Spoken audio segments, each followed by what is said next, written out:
We're pouring that concrete today alongside the road. I borrowed Tom's mixer. It makes it really nice.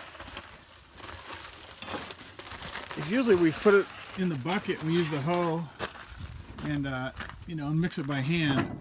This thing makes it real nice. You just mix it, and then this thing flips all the way over.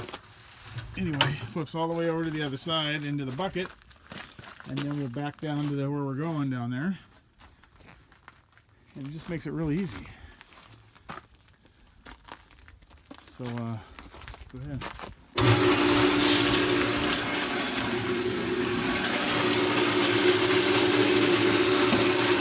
Yeah, we can do like, I think like 2 or 3 bags at a time, I believe. Maybe more, I don't know. It's so much nicer. So anyway, I'll give you a shot when we're down there doing it. And then an after shot.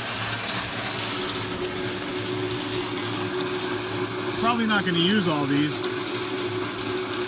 but we can save them in the stone barn. We always got to use for concrete. So anyway, I'll give you an after shot when we're done.